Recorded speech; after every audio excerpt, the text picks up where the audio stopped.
No soy for the dog. All right, everybody. Thank you for being here. This is Arthaus with Oliver Cantin.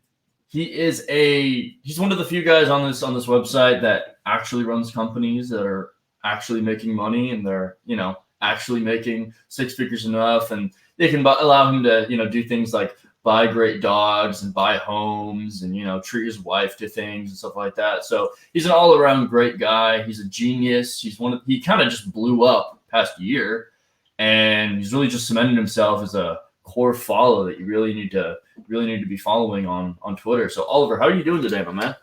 I'm doing great. I'll tell you right now, my mom will see this and make sure no one calls me a genius. The only genius in this family is right here. And her name is Money Maisie, but thank you for the kind words. Big Pleasure to money be man. on. Excited to talk to you. I respect your work, and I'll just tell your audience, I look forward to doing some projects with you inside the businesses. So just want to put that out there. Tiger does great work as a videographer, director, creative director. Well, that's a beautiful compliment. Thank you very much, Oliver. Now, yeah, let's go back. Let's go back a couple of years, right? What when you're at your 0 point, what was that looking like before you had any of this that we're seeing right now? What was that like? Sure. So maybe just a quick bio. So I've always been in sales in one capacity or another. Um, so I'm 35 now, and I grew up essentially as a telemarketer and in call centers. In 2012, I was running a 200-person call center. So I was the director of the center. I had a team of managers and staff, Mm-hmm. and the goal there was obviously to increase revenue. So I came in a mandate to transform an organization that was very much service focused but not sales focused. So building up processes and strategies to sell more per call, do some outbound calling to grow the business, and ultimately grow. This was a smaller internet service provider. Mm-hmm. So I got a lot of experience there. And then after that, I got into marketing. So from 2013 onwards, so I did some stuff in the startup world. I did an MBA. I do have a formal credential. Please don't turn off the podcast because I have a credential. I don't know that you need them, but I happen to have one. And We don't like degree boys here. I know. They take off 10 points.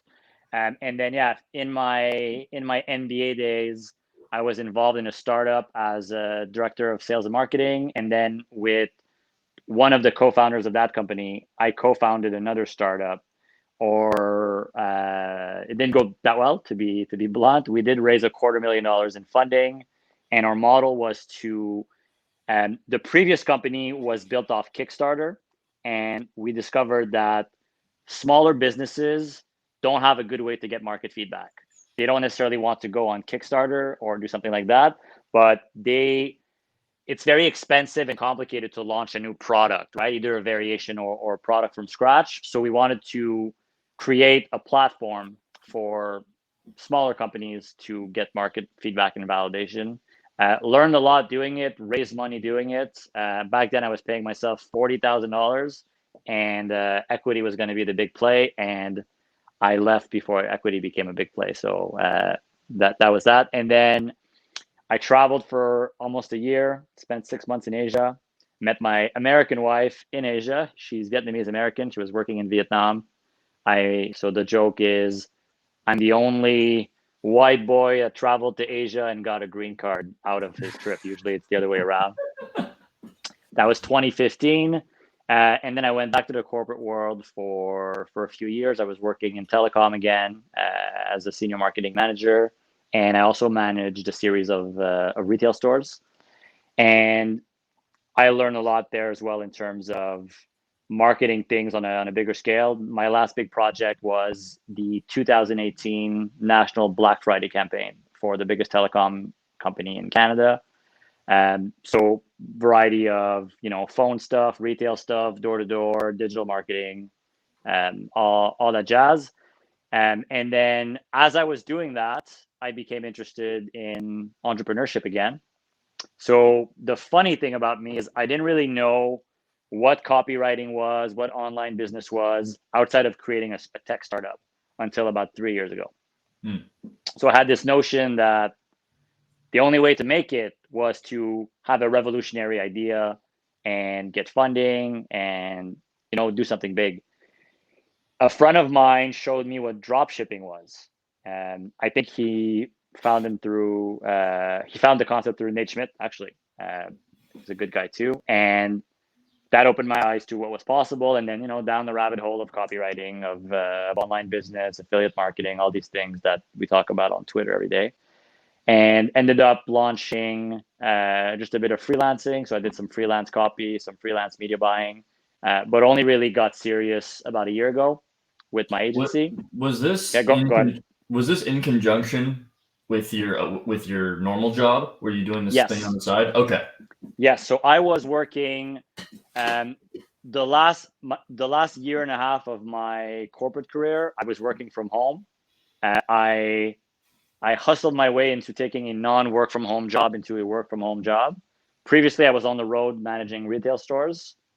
So I was doing some stuff, but it was harder with time and mobility. But then I started working from home, and then I did a lot of stuff, tried a lot of stuff, made a lot of mistakes, hundreds of hours learning and doing and executing and failing. And then eventually, so my big breaking point was finding the agency model, identifying, a business model and a way for me to actually solve a problem, right? So not just to do, hey, I do Facebook ads or I do copywriting, but what problem am I actually solving for someone?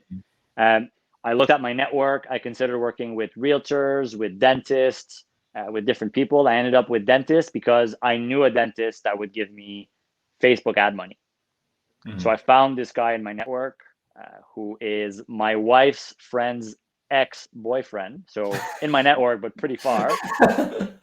And I convinced him to give me $6,000 to run ads. So I worked for free, but I had the ad budget. So I was able to validate my, my funnels, my copywriting, my media buying. And with his 6,000, we turned that into 30 or 35,000 in revenue. So that validated the actual model. And then that gave me the confidence and credibility to grow my agency.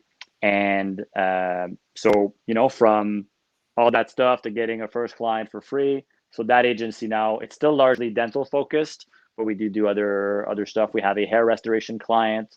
Right now we have an NGO client. We've done different things. So that is a $50K a month agency.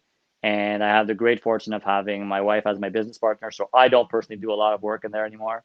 I don't actively look for clients, but I do sales calls, and I'll do a final copy review when we launch something new. I have another copywriter I use for the basic thing, but I'll go in and make sure things are good. My wife will do media buying, project management, employee management, things like that. So you said initially, way back, and when you're talking about your telecom days, that one of the things that you would do is you'd come into a company and they wouldn't have a good sales process, and you'd have to build it up and show them how to bring in the revenue instead of just saying, yes, we provide service for X month. You have to actually show them how to sell and get the consumers' wants and needs in there and whatnot. How did you take a company from no selling process to making 10 times as much as they were? So I don't have I don't want to claim 10 times as much. That might be a little overkill, but it's certainly doubled or tripled during my tenure. It's not that different if you just think of everything as a funnel, right? So this particular situation was a smaller internet service provider with a pretty loyal fan base, but that wasn't really growing anymore. And when you're in the customer service realm, the real goal of customer service for a company is, number one, retention, and number two, increase wallet share. So they had zero regard to increasing wallet share. So I partnered with my marketing counterpart to design other offerings, other incremental things, create bundles so that when people would call in, we would have a funnel, right? So scripts and funnels to ensure that it's not just, hey, I didn't receive my bill, sent again, bye-bye, but it's, oh, I noticed that you're on internet 25. what do you do at home, right? Maybe you're a gamer, maybe you're a streamer. Did you know we have X or Y thing? We have a promo for 6 months.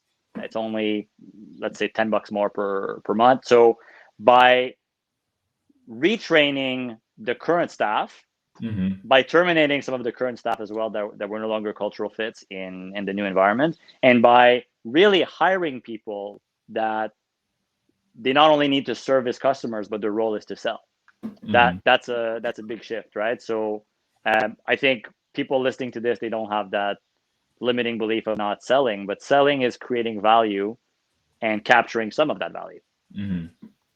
Yeah, it seems like selling. Yeah, it's in a lot of people say this too. It's not really about the actual direct, hard, objective value of the product. It's about the perceived value to the consumer. And that means like that's how you can move, hundreds of dollars by just speaking some words into a phone. If you're on the telecom thing. That's it. And the whole idea is to solving people's problems, right? In a perfect world, whatever you're selling, you are taking a problem away, and second best is to fulfill a strong desire, and always consider what are the real emotions behind the situation, right? There's a big nuance between people's stated problems and goals and people's actual problems and goals. And things like insecurity, shame, guilt. You don't necessarily need to speak directly to those emotions depending on what you're doing, but to acknowledge them, know what those emotions are. That's how you go from, do you want this thing for $6, or do you want a 7-day mechanism to, let's just say, lose 2 pounds, right? Yeah, exactly. You said too that you have an agency model. How does that aid in your whole process? But that specific model versus maybe a more traditional corporate model or something like that. Yeah, so agency is kind of a loosely defined word, right? So simply meaning I have a client business, so I call it a performance marketing agency, meaning I'm not a freelancer. I don't trade time for money. I partner with people. Generally, I will do a mandate first, a 60 or 90 days. Did he die? Did he just pop out? Oh shit. I think he's done. Well, there you guys can see my fat head. Okay, we'll wait for him to get back. I apologize. There we go. A call came in on all my devices and it shut this down. That's all good. The stream kept going, so it's not gonna. Okay, let me make sure my my junior marketer is in good shape here. All right. So yeah, just to get back, we were talking about money. Maisie is everywhere, Ryan. We were talking about the agency model, so it's kind of a catch-all thing, right? So, I mean, you can make a distinction between freelancing and being an agency, and then you've got agencies that solve a specific problem for a limited number of buyer personas or avatars or niches, and then you've got more generalist agencies, right? And there's nothing wrong. There's nothing inherently wrong with a generalist agency. If you Google digital marketing agency, right, you'll find a bunch of people, local and national. You'll find some doing great quality work, making great money, but you'll also find a boatload of people that have a bunch of $500 a la carte things that are not very profitable. So if you're watching this, you probably don't have a 7 or 8 figure agency. You probably are starting, or you have a smaller thing. So the best way to have a high impact to create profit and lifestyle that you want is to get hyper specific about who you're working with, what you're accomplishing for these people, and craft your offering in a more unique way, right? So maybe you solve problems with Facebook ads, but if you just call yourself a Facebook ads agency, you've commoditized yourself. If you can craft a more unique marketing positioning and talk, let's just say, the most cliche thing in the world, right? I help realtors get 1 to 3 seller listings without paid ads, let's say, right? It's not very original, but it's a lot better than I do ads for realtors or I do ads. Yes. So that's kind of the way I think about agencies. And obviously it involves a team. If you're a one person operation, you can still call yourself an agency, but it's going to be difficult to grow in any real sense.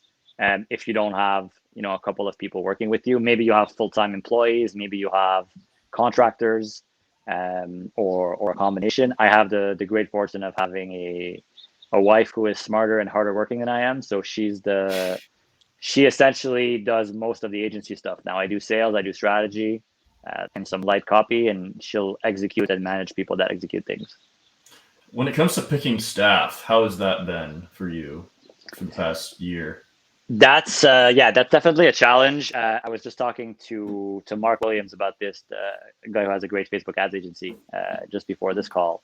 And I do think that contracting is the way to go, generally speaking. And the Philippines is a great country to hire from, as people probably already know.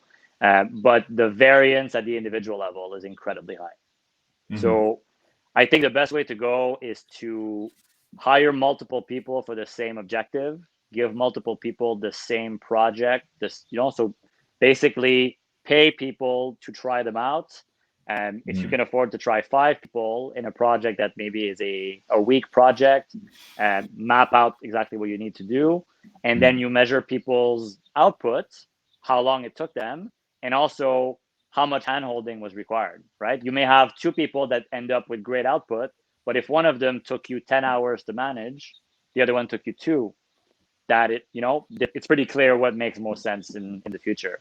That's what I did with my apprentice. Basically, I gave them a raw clip of just some Gary Vee type video of a dude just talking to his phone. I just gave them that raw clip and I said, just make it look great. And I didn't give them any direction. I just kind of wanted to see how they worked, what kind of the thought process was with the editor, how much, like you said, how much hand holding they need. How do I do? And I told them, I'll reward innovation even if it doesn't pop off right off the bat. But if you're instead of just doing the bare minimum just because you're scared to try things, right? And half of them didn't send anything. So that's already very big. And then a couple of them sent in good ones. And then one of them sent in a really legitimately solid, reel with the video, and then showed me a bunch of other stuff he shot for his church and all this stuff. So I instantly brought him on board. And it's just, I've noticed with hiring, it's a lot of question marks, and then you find the one, and it's that's it. We're done immediately. It's like a spike, and then you just close everything out.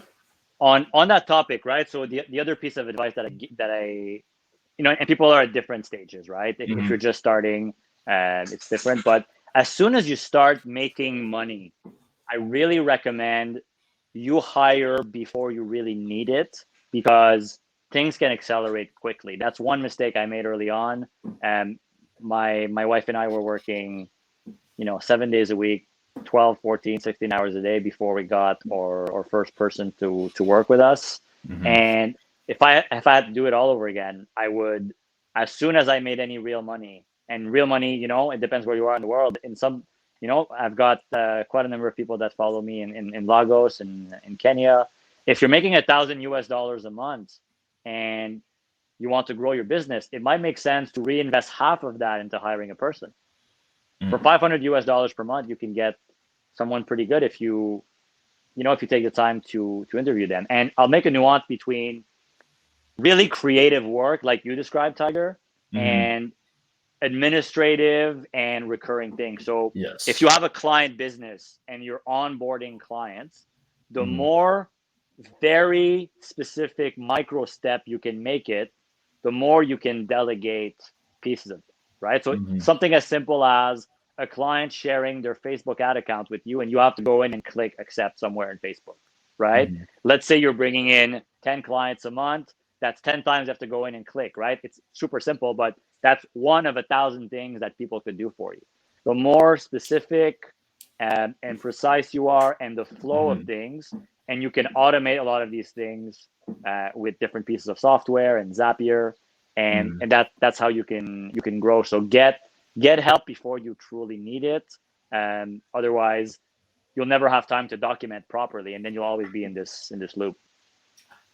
A lot of people say that documenting the process properly of exactly what you need done makes everything 10 times easier when you actually need to pass it off to VAs. It's you don't want to go too crazy. Like, get paid first, right? Do your outreach. There's a few lead indicators that can predict your success, right? And obviously outreach is going to be one of them, however you do it, whether it's paid or cold emails or DMing people. So that's obviously priority one, right? Building an elaborate mechanism and tracking and documenting for something that you haven't validated works. If you've never sold your thing, or if you've sold it once or twice, do some light documentation. But once you're like, okay, I get, let's just say 10 sales calls a month, I close 2 or 3 every month. Well, it's a proven offer. So before you go and try and scale that offer, do document, do hire before you truly need it, and then you'll be ready to scale, however scale is defined in what you're doing. Definitely. Now, you're both doing things with, in the health niche, and you're doing things with your ad agency that you've kind of backed away from. So with, these are two very high performing companies, just these very, very big relatively to, what most people, what most people here are working with, very big, expensive, highly powerful ventures. How do you manage your time? How do you just manage your whole lifestyle so these things aren't all consuming, but you're also getting as much, reward from them as possible? Yeah. So the agency piece, I'm proud of the team that we've built. My wife is a great partner, and my time involvement is a few hours a month at this point. And I'm not actively looking for clients. So if I turned on ads, so most of my clients from my agency I got through Facebook and Instagram ads. So if I turn that back on, I would be buying a bunch of discovery calls. So I'm not doing that now. With my other business, so my other business is a joint venture with a health expert. I will eventually talk more specifically. I don't want to do that yet. I want to do a couple things before we do that. Tiger, you know who I work with. And so this is a partner that I've done some work for in the past for lower ticket products. And we have created a new business, which is a coaching business. And my role there is to, come up with the actual strategies, sales material, copywriting. I do most of the discovery calls myself at this point. So my highest value task now is doing things to generate those discovery calls and having those discovery calls and, getting average about 30% close rate there. So, getting 3 and 10 people to join. So time management is a challenge. I'm not a productivity expert or a perfect life balance expert at this point. That's one of the things I'm working on. So I'm growing the team on that side as well. My goal is that by Q1 or Q2 next year, I can fire myself from the discovery calls. So I need to find people I can train and work with, and I would stick to doing copy for that business. But I wouldn't recommend running your daily life like I run mine. It's a bit crazy because I get so many calls. Like I can have 50 calls in a week, 45 minutes a call, and just that, right? Like do the math. That's already a full-time job doing that. I write copy every day. And I tweet more than the average bear. So 315 tweets a day. Yeah. Sometimes while I'm on a sales call, I will tweet. Not often. And if you know my other business, know that you had my full attention. But sometimes I'll tweet there. But yeah, that's the cliche is true, right? About passion and energy. I really love what I do. I genuinely love people, meeting new people. I walk into a discovery call with no agenda, right? Like Yeah. one of the first things I say is it's a zero pressure conversation. Let's see Yeah. if this is the right thing for you. If it's not, no pressure. I love the client results that we're able to achieve. Very, very meaningful things like, reversing diabetes, losing a ton of weight, building muscle, addressing autoimmune disorders. So it's very rewarding. So I feel good about doing it, and I'm naturally very high energy. But if you ask me, have I really achieved the Tim Ferriss 4-hour work week? Definitely not. I'm working. That's not really my goal. It's not legitimately 4 hours. Like Yeah. I love to be on calls. I love to write copy. I like Twitter more than I probably should. So Yeah. it depends on your goal, right? But if you have, like, let's say you have 4 kids, your goal is to homeschool your kids and to build a business.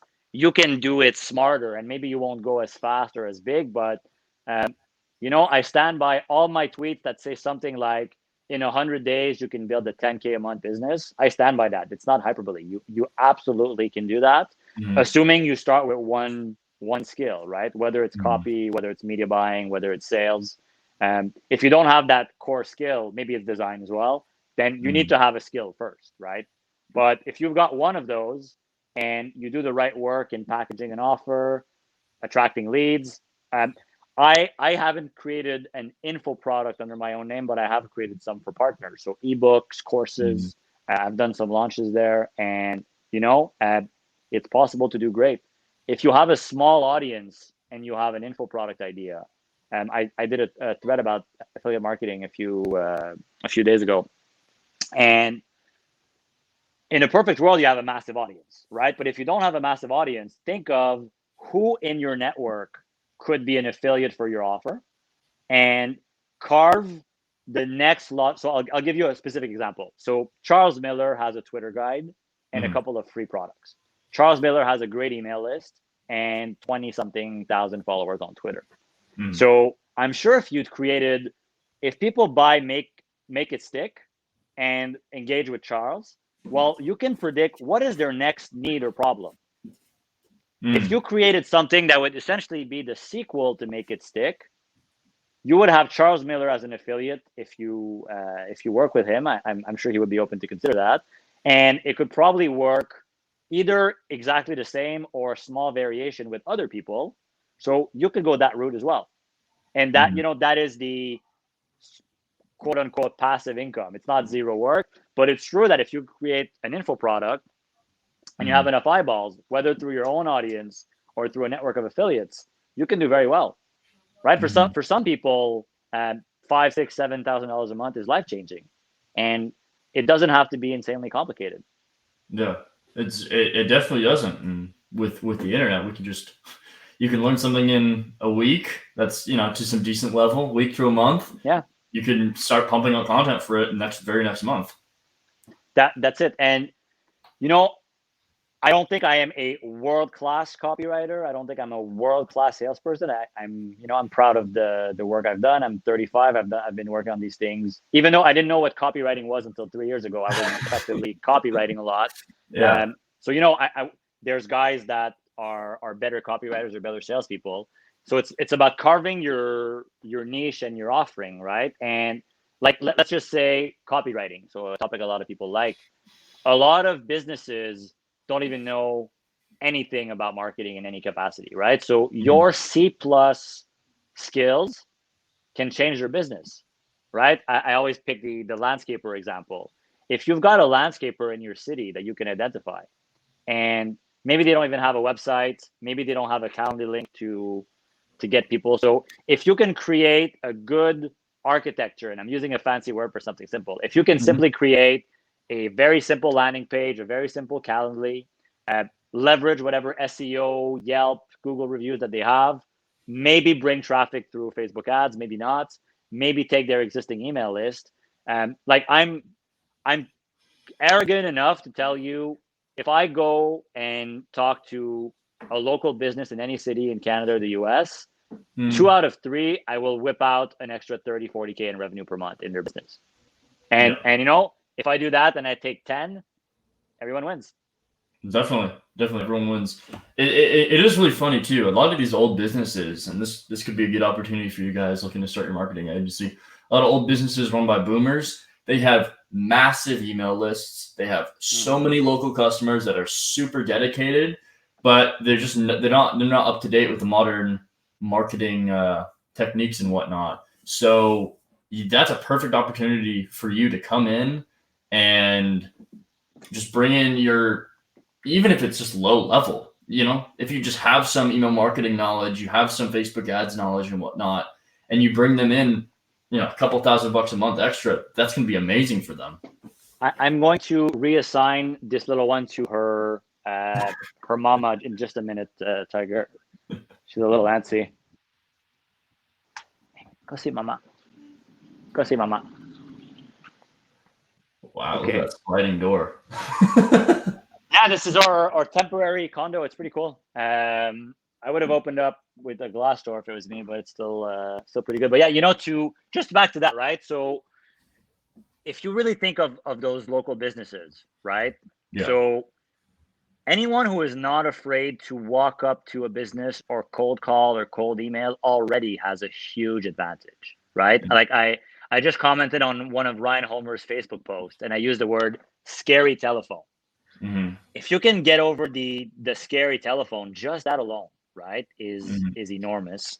And you can position yourself as an agency type of thing, or you can create a product, and your product could be a simple mobile optimized landing page and a Calendly link.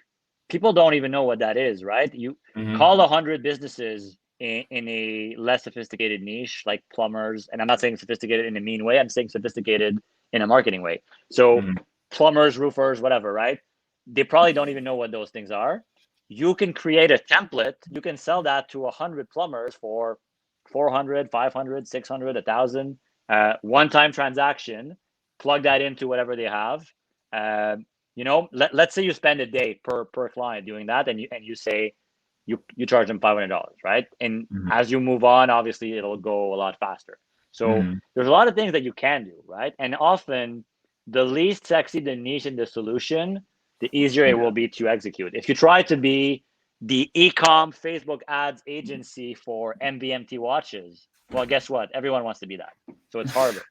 But if you find something unsexy to build yourself up, to create some revenue, then you can improve your skills and do something that you're more passionate about.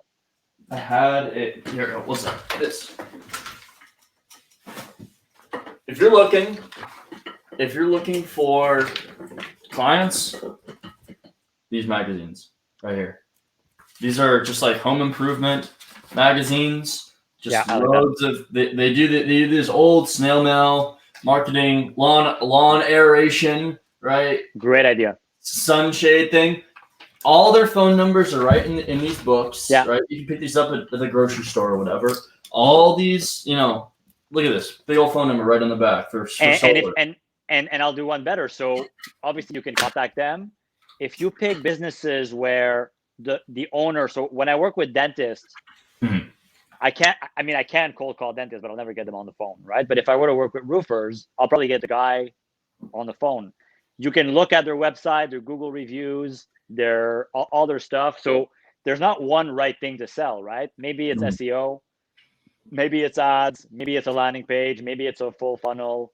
You can look at what they're doing, and what you could do to get started to like literally take that snail mail, look at one of them, build a landing page for them, just do it in card. It's going to cost you $3 or $25.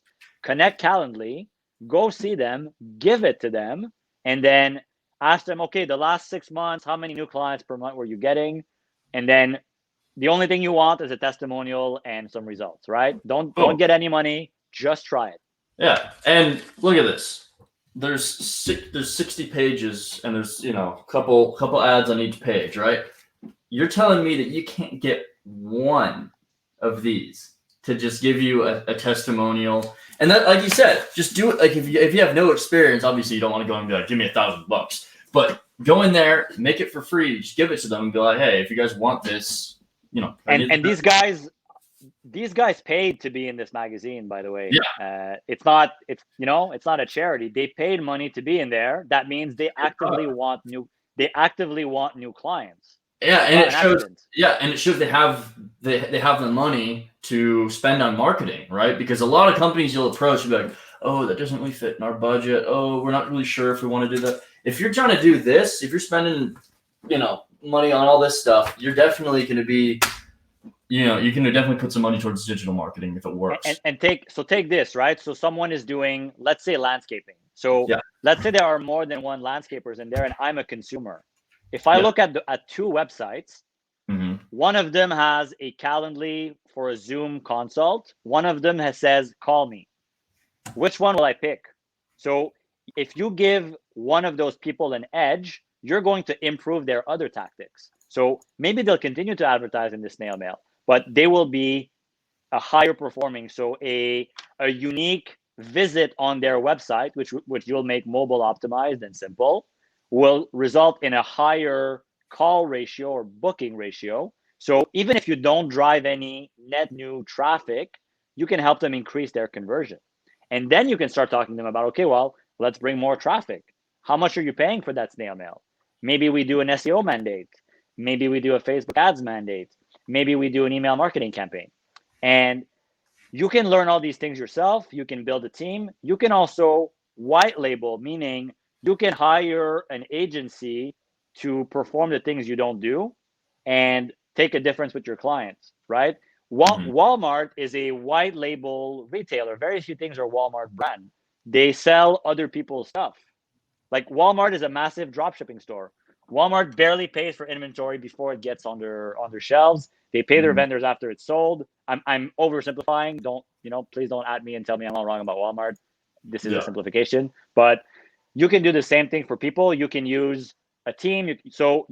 I personally don't know how to do everything. Like SEO, I know it exists. I know it's important. If you quiz me about SEO, very quickly you'll discover I don't know what I'm talking about. But I know enough to hire a guy who can do it. Yeah, and that's the key. That's the key at the end of the day.